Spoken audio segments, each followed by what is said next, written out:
নমস্কার, সকলকে স্বাগত আপনাদের নিজস্ব চ্যানেলে, যার নাম হিস্ট্রি উইথ বিষ্ণু। এই ভিডিওতে আমরা আলোচনা করব প্রাইমারি সোর্স নাম্বার 8। এখানে হচ্ছে হিন্দু রাইটিং স্টাইল নিয়ে আলবেরুনি কী বলেছেন সেটা নিয়ে আমরা আলোচনা করব। তো আসুন দেখে নেওয়া যাক। Number 1, the Hindus are not in the habit of writing on hides like the Greeks in ancient times. তো প্রাচীন ভারতে গ্রিকরা যেরকম পশুর ছাল পশুর চামড়ার উপরে লিখতেন, সেরকম হিন্দুদের মধ্যে সেই অভ্যাসটা ছিল না।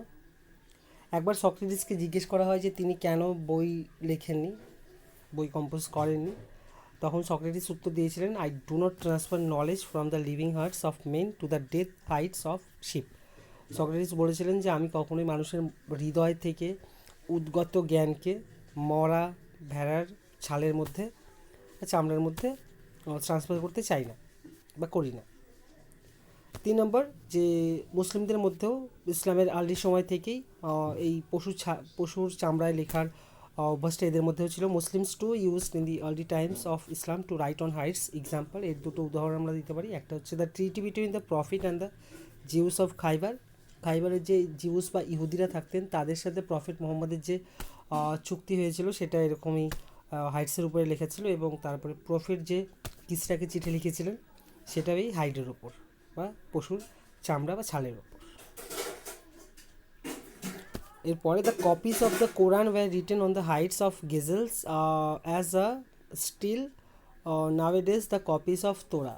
তো কোরআনের যে কপিগুলো রয়েছে, নকলগুলো রয়েছে, সেগুলো হচ্ছে এই হাইটের উপরেই লেখা হয়েছিল। সেটা হচ্ছে গেজেলের হাইটসের উপরে লেখা হয়েছিল, গেজেলের ছালের উপর। গেজেল হচ্ছে চিংকারা বলা হয়, তো চিংকারার ছালের উপর, চামড়ার উপর লেখা হয়েছিল।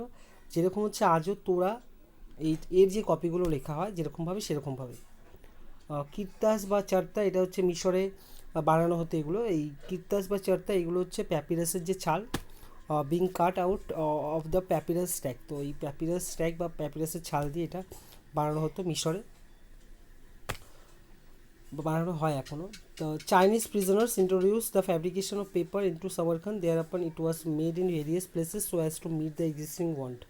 তো আমরা সবাই জানি যে খ্রিস্টপূর্ব তৃতীয় শতকে চীনে পেপারের আবিষ্কার হয় এবং তারপর সেটা ধীরে ধীরে জনপ্রিয়তা লাভ করে। তো চীনের যে প্রিজনার বন্দিরা ছিলেন, তারা প্রথম সামারখান্দে এই পেপারের মানে কাগজ বানানোর এই ব্যাপারটা হচ্ছে তারা ইন্ট্রোডিউস করে এবং তারপরে সেটা বিভিন্ন জায়গায় ছড়িয়ে পড়ে। আলবেরুনি আরও বলছেন যে in south India the Hindus have a slender tree like that and coconut palms bearing edible fruits and leaves of the length of 1 yard and as broad as 3 fingers, one put beside the other. They call these leaves tari and write on them. আমরা primary সোর্সেসে 1 নম্বরে দেখেছিলাম যে ancient যে ম্যানুস্ক্রিপ্টসগুলো ছিল তালপাতের, সেগুলো কীভাবে তৈরি করা হতো, সেগুলো তালপাতের উপরে লেখা হতো। তারপর সেগুলোর প্রিজার্ভেশন টেকনিক কীরকম ছিল। তো যাই হোক, তো এখানে আলবেরুনি বলছেন যে দক্ষিণ ভারতে হিন্দুদের যে দেশে তারা থাকে, সেই হিন্দুদের দেশের দক্ষিণ দিকে এক ধরনের পাতলা গাছ রয়েছে, সেটা হচ্ছে খেজুর বা নারকেল গাছের মতন। এবং সেখানে হচ্ছে ওই এডিবল ফ্রুটস সেই গাছে ধরে। এবং এই যে সেই গাছের যে পাতাগুলো হয়, সেগুলো হচ্ছে লম্বায় 1 গজ হয় এবং তার প্রস্থে হচ্ছে সেগুলো 3 আঙ্গুল সেই পাতাগুলো। এবং এইগুলোকে সেই হিন্দুরা বলে হচ্ছে তারি, অ্যান্ড এইগুলোর উপর তারা লেখে। 7 নম্বর, in central and northern India, people used bark of taj tree, one kind of which is used as a cover for bows. এবং লেখার জন্য তিনি আলবেরুনি বলছেন যে মধ্য ভারত এবং উত্তর ভারতের যে মানুষেরা ছিল, তারা হচ্ছে তাজ ট্রি বলে একটা ট্রি, তাজ গাছের ছাল তারা ব্যবহার করে। এই ধরনেরই একটা, যেটা হচ্ছে এই বোস বা যে ধনুকের কভারের জন্য যেটা ব্যবহার করা হয়, ওই ধরনেরই হচ্ছে তাজ ট্রি। সেটা মধ্য ভারত এবং উত্তর ভারতে ব্যবহার করা হয়। Number 8, the writings and alphabet of the Hindus once had been lost and forgotten, that nobody cared for it and that in consequence people became illiterate. তো এখানে তিনি বলছেন যে হিন্দুদের যে রাইটিং বা তাদের যে অ্যালফাবেটগুলো ছিল, সেগুলি তারা একটা সময় হচ্ছে হারিয়ে ফেলেছিল, তারা ভুলে গিয়েছিল, কারণ এটা নিয়ে কেউ সেরকম মাথা ঘামাতো না এবং তার ফলস্বরূপ তারা একটা সময় হচ্ছে নিরক্ষর হয়ে যায়। এবার প্রশ্ন আসে যে তাহলে হিন্দুদের এই রাইটিংগুলো আবার ফিরে এলো কীভাবে? তো who discover the letters for Hindus, হিন্দুদের হয়ে কে এই লেটারগুলো, অ্যালফাবেটগুলো আবার পুনরাবিষ্কার করেছিলেন? তো এটা হচ্ছে ব্যাস।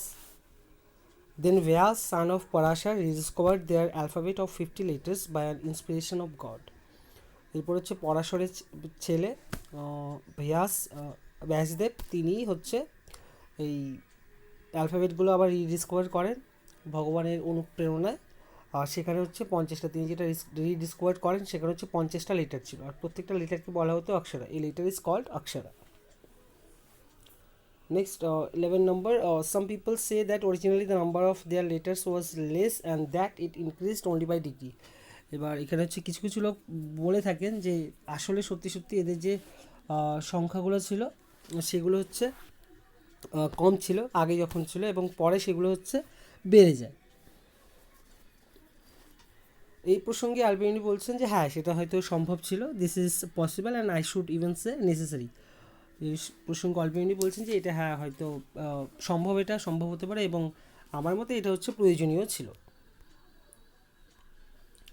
The next 13, how he explain the increasing number of Hindu letters. এবার আমরা দেখবো যে এই যে হিন্দুদের যে রিডিসকভার যে অ্যালফাবেটগুলো ছিল সেগুলো যখন বেড়ে যায় সে সম্পর্কে আলবেনি কীভাবে সেটাকে এক্সপ্লেন করেছেন এই সংখ্যাটা বাড়ার ক্ষেত্রে। তো আলবেনি প্রথমেই যেটা বলেন যে firstly they express every letter by a separate sign if it is followed by vowel or a diphthong or a hamza or a small extension of the sound beyond the measure of the vowel. তো এখানে তিনি বলছেন যে প্রথমত যে এই হিন্দুরা রয়েছে তারা হচ্ছে তাদের প্রত্যেকটি যে অক্ষর রয়েছে তার জন্য আলাদা আলাদা চিহ্ন ব্যবহার করেন, এবং তারপরে যে এটাতে হচ্ছে একটা হচ্ছে বিসর্গ দিয়ে হচ্ছে উচ্চারণটাকে বোঝানো হয়, যার পরে হচ্ছে মানে অক্ষরের পরে হচ্ছে স্বরটা আসে, ধ্বনিটা আসে, এবং যেটাকে তারা হচ্ছে বিসর্গ বা অন্য কোনো স্বর দিয়ে যেটা আবশ্যক এরকম অতিরিক্ত কিছু ধ্বনি দিয়ে সেটাকে হচ্ছে ব্যক্ত করেন। এবং সেকেন্ডলি তিনি বলেছেন এই যে বাড়ারটাকে এক্সপ্লেন করার জন্য they have consonants which are not found together in any other language. তো হিন্দুদের এই অ্যালফাবেটের মধ্যে হচ্ছে ব্যঞ্জন রয়েছে, ব্যঞ্জনবর্ণ যেগুলো হচ্ছে একসাথে রয়েছে, এবং কোনো ভাষাতেই সেগুলো হচ্ছে একসাথে নেই। Though they may be found scatter through different languages, অন্য অন্য ভাষাদের মধ্যে সেগুলো পাওয়া যায় কিন্তু সেগুলো হচ্ছে বিক্ষিপ্তভাবে রয়েছে। Sounds of such a nature that our tongs not being familiar with them, এবং তাদের যে উচ্চারণটা রয়েছে সেটা হচ্ছে আমাদের জিহ্বা তার সঙ্গে পরিচিত নয়। Can scarcely pronounce them and watch, এবং সেগুলোকে আমাদের জিহ্বাগুলো মানে খুব রেয়ারভাবেই হচ্ছে প্রোনাউন্স করতে পারে, উচ্চারণ করতে পারে। And that our ears are frequently not able to distinguish between many of cognate pair of them, এবং আমাদের যে কানগুলো রয়েছে সেগুলো হচ্ছে এই ধ্বনিগুলোর সঙ্গে সেভাবে পরিচিত নয়, এবং একই রকমের দুটো যুগ্ম ধ্বনিকে আলাদা আলাদাভাবে শনাক্ত করতে পারে না। এটা হচ্ছে আলবেনির কথা। এরপরে আমরা দেখলাম যে রাইটিং স্টাইলটা নিয়ে কীভাবে লেখা হতো সেটা নিয়ে আলবেনি কী বলেছেন। Like Greeks they write from left to right. Alberuni বলছেন যে হিন্দুরাও গ্রিকদের মতনই লেফট থেকে রাইটে লিখতো, বাদিক থেকে ডান দিকে। They do not write on the basis of line, তারা কোনো একটা রেখার বরাবর হচ্ছে তারা লিখতেন না। Above which the heads of the letter rise হুইসলড their tails go down below as in Arabic. তো অ্যারাবিক রাইটিংয়ে যেরকম ছিল একদম লাইন বরাবর লেখার যে রীতি সেটা হচ্ছে এদের মধ্যে দেখা যায়নি। Their ground line is above, তাদের যে বেসটা থাকতো সেটা হচ্ছে ওপরে থাকতো। A straight line above every single character, প্রত্যেকটা চিহ্নের ওপরে একটা করে স্ট্রেট লাইন থাকতো। And from this line the letter hangs down and is written under it, এবং সেই যে বেসটা থাকতো প্রত্যেকটা অক্ষরের ওপরে সেটার থেকে সেই লেখাগুলি হচ্ছে ঝুলে থাকতো বা তার নিচে লেখা হতো। Any sign above the line is nothing but a grammatical mark, এবং সেই রেখাটার অক্ষরে যে রেখাটা থাকতো সেই রেখার ওপরে যদি কোনো সাইন থাকতো বা চিহ্ন থাকতো সেগুলো হচ্ছে শুধুমাত্র ব্যাকরণগত চিহ্ন to denote the pronunciation of the character above which stands. তো সেটা হচ্ছে যেই অক্ষরের পাশে সেটা রয়েছে বা ওপরে সেটা রয়েছে সেটা কীভাবে উচ্চারিত হবে সেটাকে বোঝানোর জন্যই সেই চিহ্নগুলো থাকতো, এই গ্রামাটিক্যাল মার্কগুলো। 15 নম্বর আলবেনি এইভাবে হিন্দুদের রাইটিং স্টাইল কীভাবে এক্সপ্লেন করার পর তিনি আলবেনি also acknowledge the existence of many different scripts in the land of Hindu. তো হিন্দুদের এই দেশে তিনি রাইটিং স্টাইলকে ডিসকাস করার পর তিনি এটাও স্বীকার করেছেন যে এখানে বিভিন্ন ধরনের স্ক্রিপ্ট লিপি সেখানে প্রচলিত ছিল, এইখানে যে লিপিগুলো রয়েছে সেগুলো হচ্ছে সেই লিপি যেগুলোর কথা তিনি বলেছেন। একটা হচ্ছে সিদ্ধমাতৃকা লিপি স্ক্রিপ্ট, সিদ্ধমাতৃকা স্ক্রিপ্ট, এটা হচ্ছে খুব বেশি ব্যবহার করা হতো কাশ্মীরে, most widely known and used in Kashmir, Varanasi and around areas of Kannauj. তো কনৌজ, বারাণসী এবং কাশ্মীরের এখানে হচ্ছে এই সিদ্ধমাতৃকা লিপি ব্যবহার করা হতো। নাগারা যে স্ক্রিপ্টটা ছিল সেটা হচ্ছে মালবা অঞ্চলে ব্যবহার করা হতো। অর্ধনাগারি স্ক্রিপ্টে যেটা ছিল সেটা হচ্ছে সবচেয়ে বেশি প্রচলিত ছিল হচ্ছে সিন্ধ এবং ভাটিয়াতে। মালবাড়ি এটা হচ্ছে সিন্ধে প্রচলিত ছিল এই স্ক্রিপ্টটা। কর্ণাটকা যে স্ক্রিপ্ট ছিল সেটা কর্ণাট দেশে। আন্ধ্রি যে স্ক্রিপ্টটা ছিল আন্ধ্রা দেশে। দিরবাড়ি যে স্ক্রিপ্টটা ছিল দ্রাবিড় দেশে। লারি যে স্ক্রিপ্টটা ছিল সেটা হচ্ছে লতা দেশ, যেটা হচ্ছে গুজরাটে। আর হচ্ছে গৌড়ি বা গৌড়ি যেটা হচ্ছে পূর্বদেশ, যেটা হচ্ছে বা ইস্টার্ন কান্ট্রি। এবং এখানে এইটা হচ্ছে সবচেয়ে গুরুত্বপূর্ণ যে এগুলো তো জাস্ট ওপরে যেগুলো রয়েছে এগুলো হয়তো আসতে পারে সম্ভাবনাময়, কিন্তু এটা খুবই গুরুত্বপূর্ণ এটা মনে রাখা যে ভিক্ষুকি, ভিক্ষুকি একটা স্ক্রিপ্ট যেটা হচ্ছে পূর্বদেশের হচ্ছে উদয়পুর, এইখানে হচ্ছে প্রচলিত ছিল পূর্বদেশের উদয়পুরে ভিক্ষুকি। আর বলা হয় যে এই ভিক্ষুকি is describing as the writing of Buddha. তো বুদ্ধার লেখনী হিসেবে এই ভিক্ষুকে বর্ণনা করা হয়েছে। ভিক্ষুকি। এরপর আমরা দেখে নেব নাম্বার 16 যে the tongue communicates the thought of the speaker to the, sorry এখানে বানানটা ভুল রয়েছে, হেয়ারার হবে,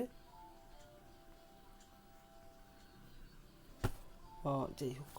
তো জীব হচ্ছে যে বক্তার যে চিন্তাভাবনা রয়েছে সেইটা হচ্ছে শ্রোতার কাছে হচ্ছে পৌঁছে দেয়।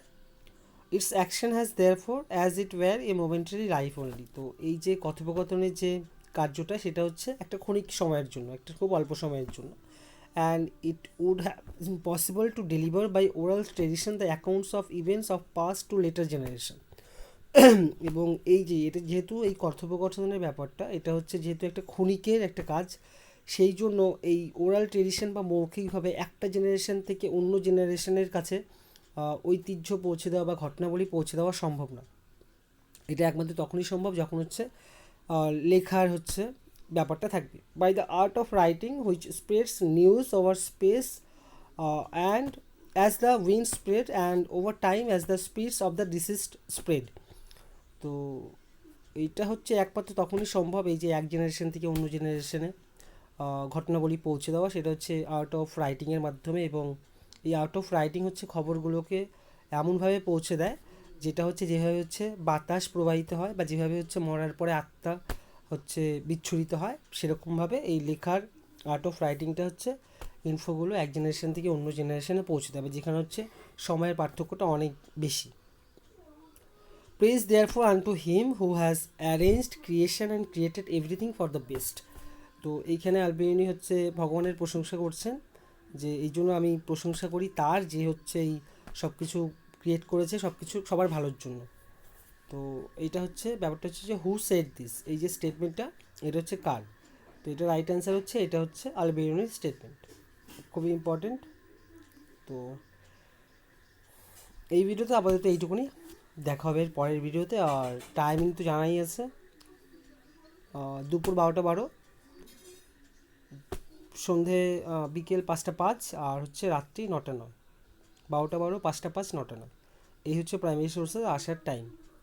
তো সেই সময় যখন 12টা 12 বা 5টা 5 বা 9টা 9 হচ্ছে ভিডিওগুলো আসছে, সেই সময় আপনি কথা বলতে পারেন আমাদের সাথে।